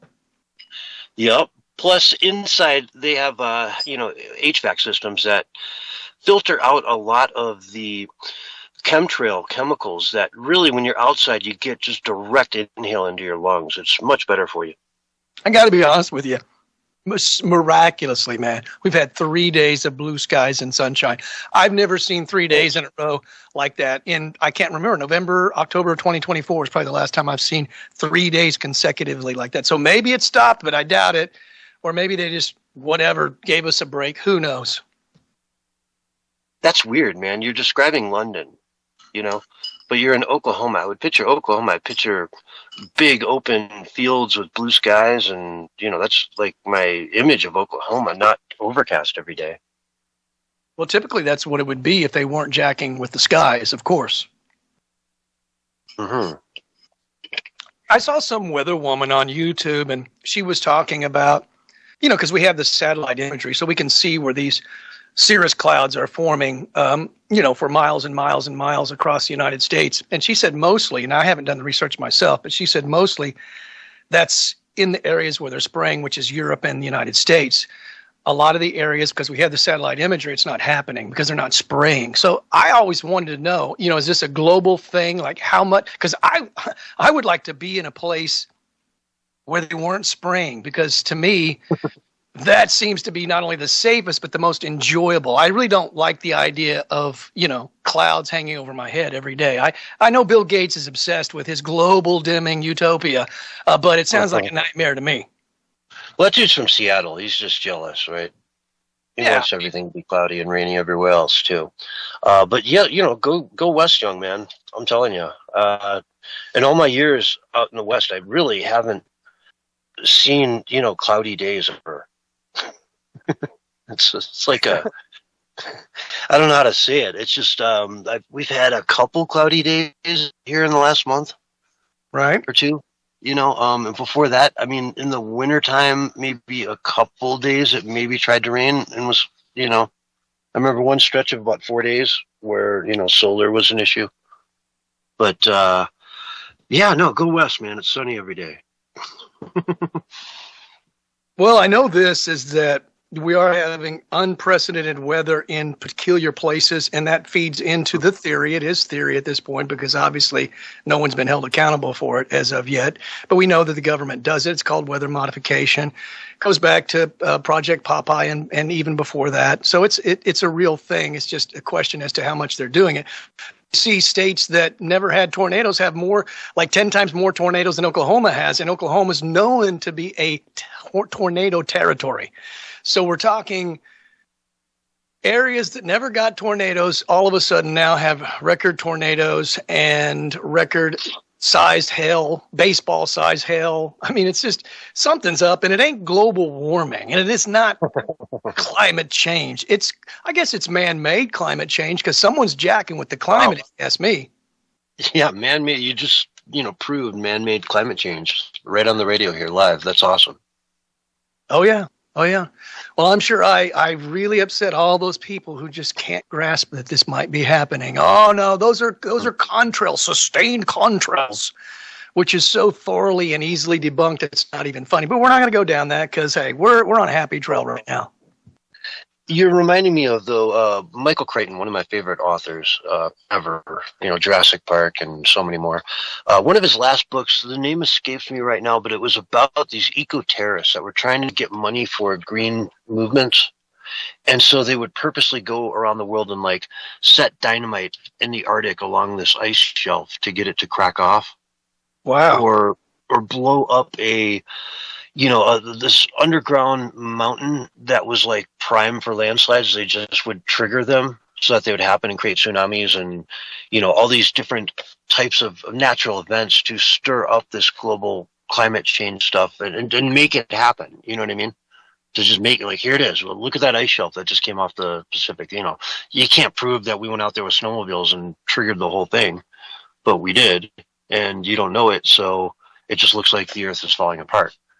But I don't know. It reminded me of that book. It was a phenomenal book. Another one that they could turn into a movie. And my, conspiracy mind brain leads me to think, he died shortly after writing that book. So, Well, you mean it's a lot like the fire starters that go out and start the fires, where they have like cleaned up the brush and things will just, turn into a giant inferno in just a matter of minutes. You mean like that? You mean to make climate change look like it's real? Of course. That happens now. Mm-hmm. It happens today. It's real.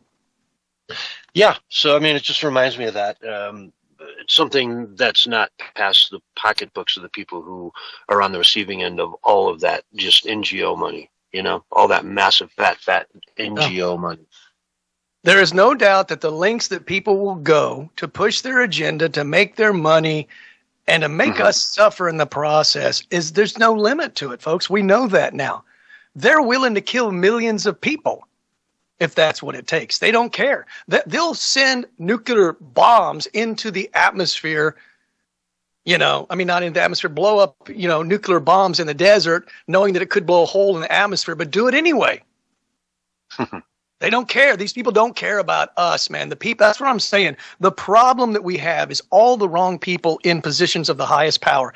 If we could get rid of those people and have at least some people with some moral backbone, the world would actually be not a perfect place, not a utopia, but it would at least be much, much better. We would not have suffered the shamdemic. We wouldn't even have had the shamdemic, in my opinion. Absolutely. People need to question, which is exactly what's about to happen with this hantavirus. I'm not predicting it's actually going to go to that extreme, but it could be taken to those extremes very quickly. If the powers that be decide they want to lock down again and Trump gives into it, then hantavirus, it's right there. Go have at it, Well, Trump's already gone on the record and said, we're not going to lock down. We're not going to do any of this stuff. The Democrats, he said, want to do it. And they do, of course, because that's how they get the power back, right? That's how they control the masses. Yeah. They need us in a place of submission.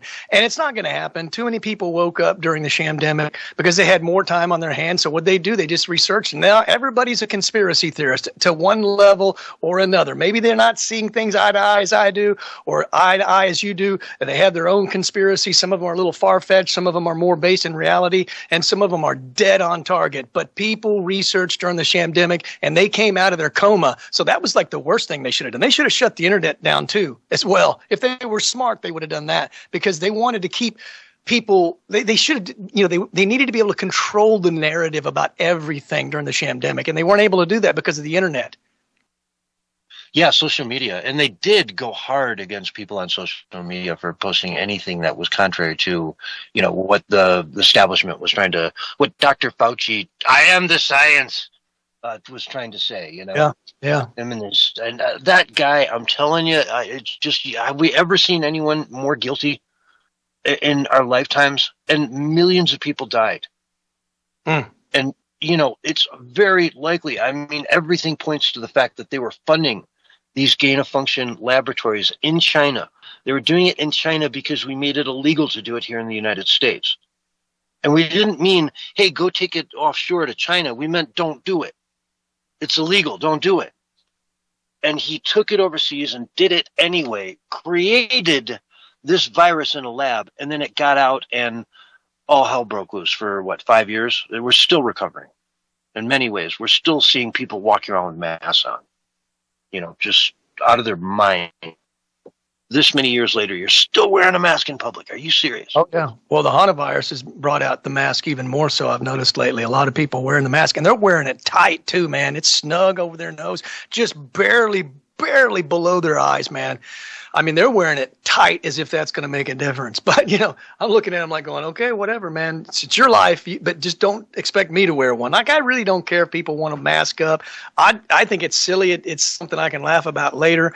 But once they try to make me wear one, that's where I got to push back.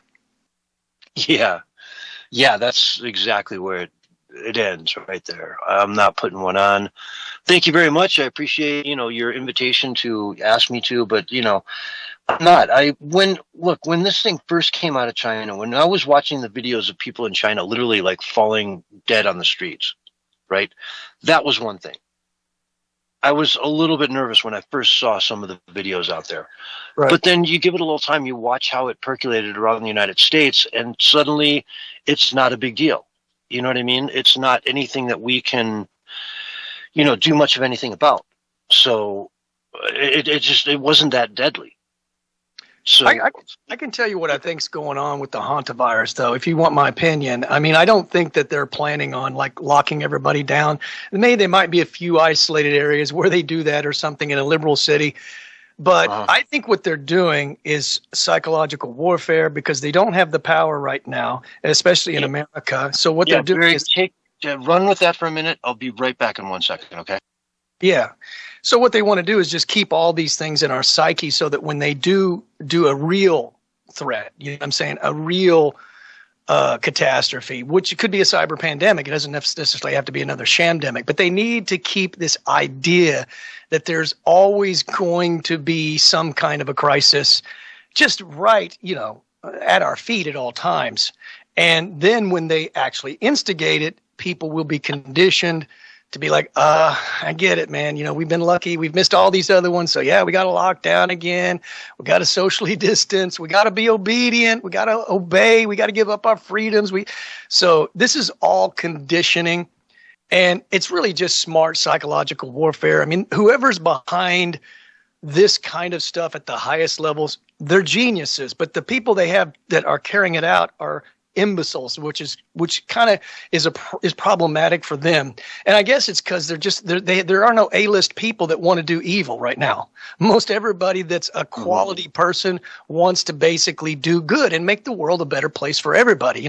We want freedom. We want to be able to prosper. We want to be able to have new opportunities and have a renaissance and be able to believe what we want to believe, think what we want to think, say what we want to say.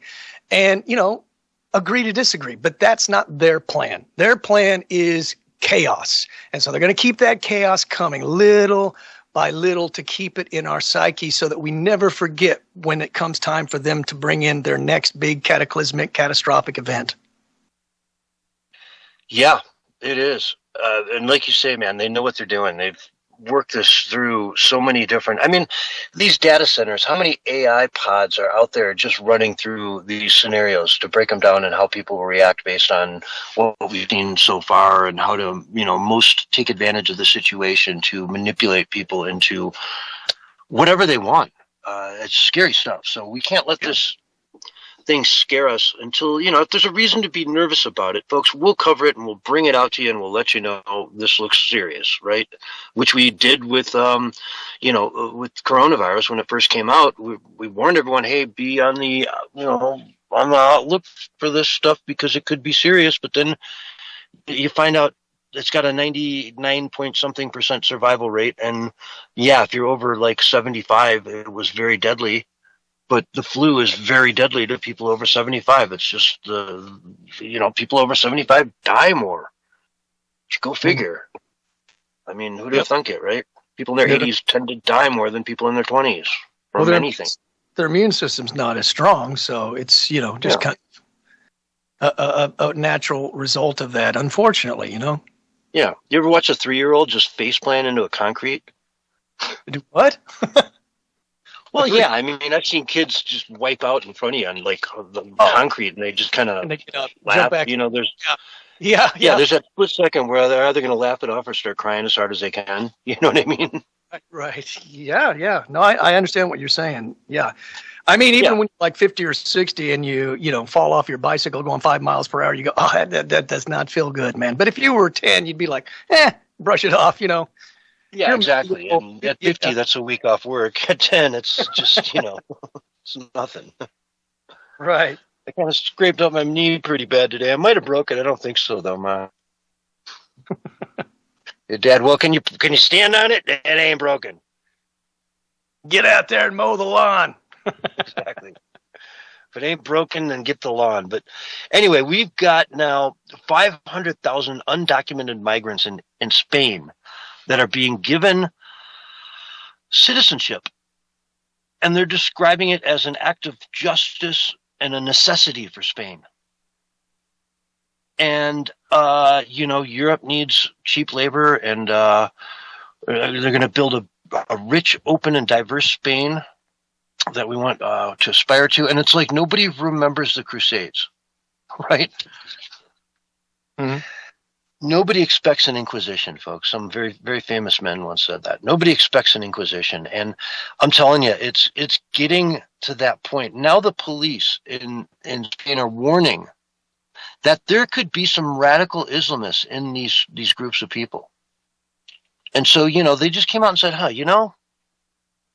don't quote me on this, but there could be some, terrorists in the mix here that are just kind of sneaking into the country through this process. And I don't know, people are kind of surprised to hear that. Barry, do you think that terrorists wouldn't take advantage of the system like that, would they? I'm kind of actually concerned about radical Islam, as I've said many times before. And I also think that areas can clean up areas and keep areas safe if they want to. Trump proved that. I mean, look what he did in D.C. Look at the areas where he was able to have some influence, and the crime rates are just like below, record levels, man. A record level low crime rate, and they're not looking to solve problems, man. And look, if the Republicans were the party that was doing it, in fact, I used to be anti-Republican when Bush was the president.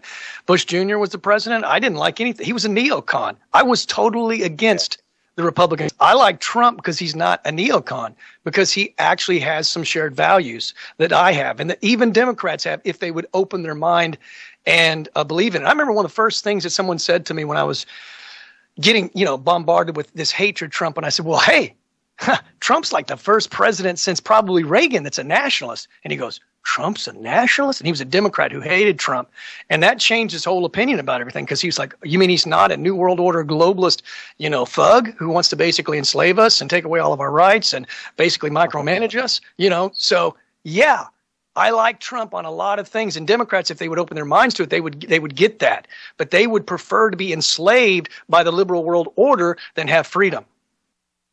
Yeah, under a republic, if you can keep it, so to speak, right? I mean, here we are in a system of government that's worked better than anything in world human history, and they want to tear it down. You want to tear it down. You think it's completely unfair and horrible. Yet, minimum wage in America is like rich in 90% of the planet. I mean, rich. Go look at Indonesia, man. Go on Google Maps, folks. Pop around Malaysia, rural Thailand, Cambodia, Vietnam. Go look at any of these places, man. It's not that impressive. We in the Western world live very, very, very good lives. And I mean, even in Russia, it's shocking. You look at Russia and it's just, it doesn't, you'd never mistake it for America. It's so run down. Everything about it is just run down and falling apart. The roads are potholed like nothing you've ever seen here in the States. It's everywhere. And so we live a very, very good life. And to discount that and think that, well, the rich have too much, though. Well, so what? I don't care what Bill Gates has or doesn't have. The guy worked for it. The guy woke up at 5 a.m. every day, went to work creating, a new operating system and personal computers for mankind. Did it for 30 years.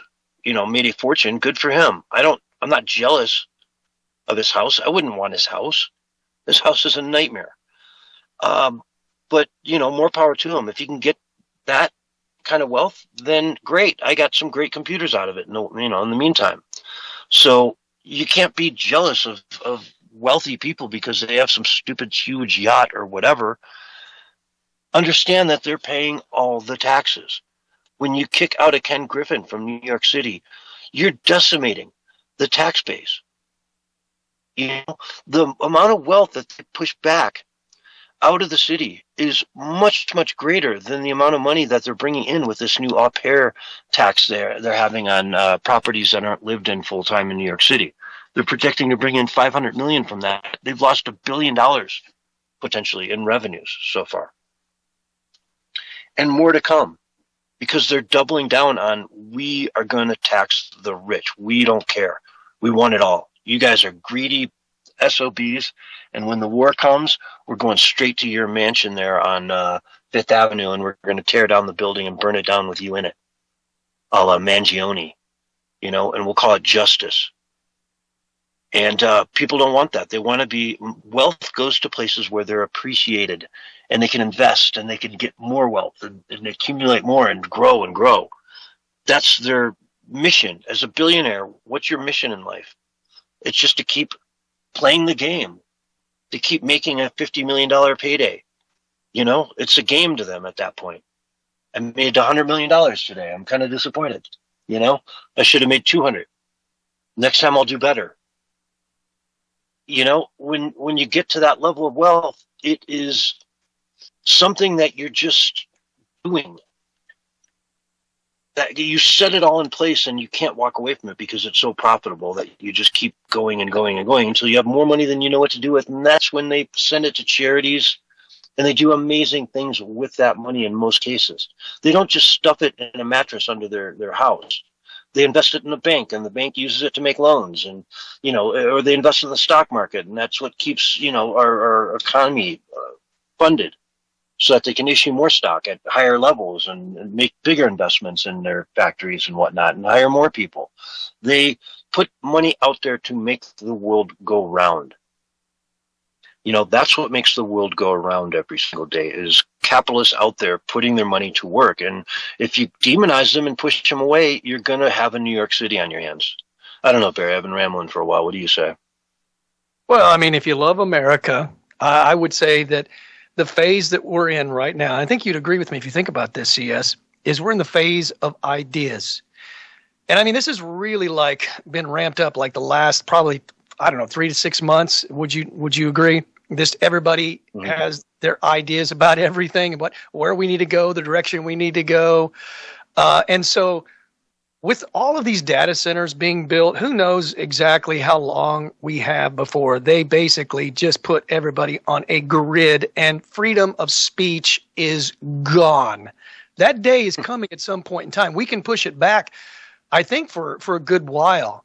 But I think inevitably it's going to happen.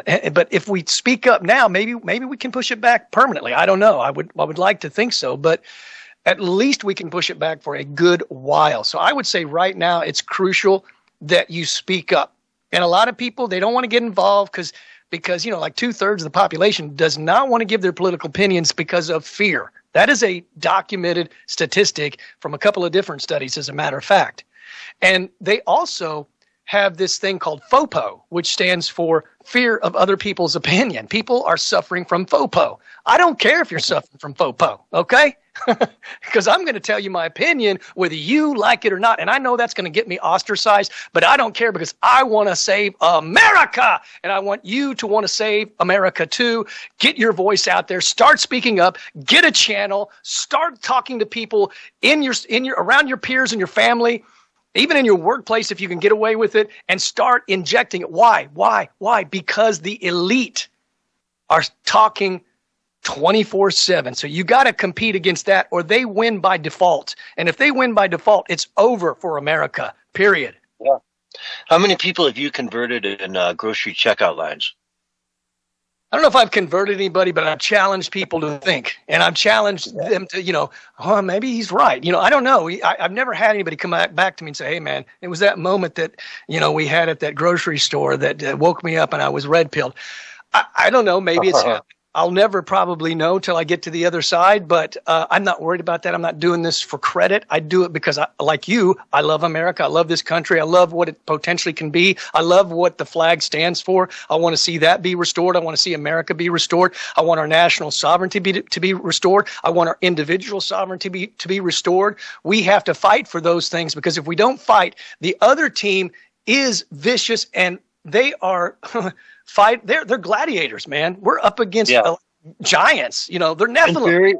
This is also the 250th anniversary of these beautiful United States of America, folks. This year, we're going to have the biggest celebration, the biggest 4th of July ever in all-time history of America. It is the biggest event in our lifetimes in many ways. But on that note, we got to end the show. This is the Censorship Sucks Roundtable Radio Show. We will see you on Sunday night, but stay tuned. There's much more coming from Dregus Productions right after these messages. Bye. Thank you for listening to the Censorship Sucks Roundtable Radio Show. If you missed any of tonight's show, you can find it and others in our archives. Thanks again, and you can catch us next week for another brand new show.